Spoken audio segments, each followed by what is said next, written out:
2014 ஒரு நாடாளுமன்ற உறுப்பினர் கூட திமுகவுக்கு வெற்றி பெற முடியல. 2014 ஒரு நாடாளுமன்ற திமுக கட்சி சேர்ந்த வெற்றி பெற முடியல. திமுக கூட்டணி கட்சி சேர்ந்த வெற்றி பெற முடியல.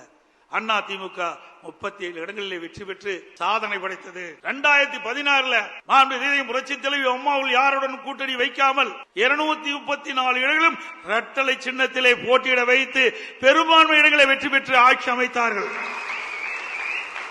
இப்படிப்பட்ட இயக்கத்தை பற்றி திமுக தலைவர் விமர்சனம் செய்வது கேலி கூத்தாக இருக்கின்றது. சக்கரம் சுற்றி கொண்டே இருக்கும், கீழே இருக்க சக்கரம் மேலே வரும்.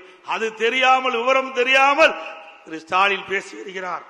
எனக்கு முன்னாலே தலைமை கழக நிர்வாகிகள் பேசியதை போல எவ்வளவு பிரச்சனை. சட்டமன்றத்திலே பெரும்பான்மை நிரூபிக்கின்ற பொழுது மேடையிலே வீட்டுக்கின்ற அமைச்சர் பெருமக்கள் அப்பொழுது அமைச்சராக இருந்தால் அந்த காட்சியெல்லாம் நாம் பார்த்தோம். அந்த தீர்மானம் நிறைவேற்றக்கூடாது என்பதற்கு நம்மோடு இருந்தவர்களே சில பேர் எதிரியோடு சேர்ந்து கைகோர்த்து ஒரு சோதனையை உருவாக்கினார். சட்டமன்ற மாமன்றத்திலே சட்டப்பேரவை தலைவருடைய உத்தரவின் பேரிலே பெரும்பான்மை நிரூபிக்கின்ற தீர்மானத்தை கொண்டு வருகின்ற பொழுது இப்ப முதலமைச்சர் அன்றைக்கு எதிர்க்கட்சி தலைவராக இருந்தார். அவரும் அவரோடு சேர்ந்த சட்டமன்ற உறுப்பினர்களும் எப்படி நடந்து கொண்டார் என்பது தொலைக்காட்சியின் வாயிலாக நாம் அத்தனை பேரும் பார்த்தீர்கள். உங்களுடைய ஆதரவால், சட்டமன்ற உறுப்பினருடைய ஆதரவால் நான் முதலமைச்சராக தேர்ந்தெடுக்கப்பட்டு அந்த தீர்மானத்தை நிறைவேற்றுகின்ற நிலையிலே என்னுடைய மேஜையின் மீது ஏறி டான்ஸ் ஆடுறாங்க திமுக எம்எல்ஏ. இங்க இருக்கின்ற அமைச்சர்கள் முன்னரசில் இருக்கின்றார்களே, அமைச்சர்கள் மீது, அமைச்சருடைய மேஜையின் மீது ஏறி டான்ஸ் ஆடுறாங்க. சட்டப்பேரவை தலைவர் அவரை கீழே இழுத்து தள்ளி அவருடைய இருக்கையிலே அமர்கிறார்கள். அவருடைய மைக் உடைக்கப்படுகிறது. அப்படிப்பட்ட கொடுமையான நிகழ்ச்சி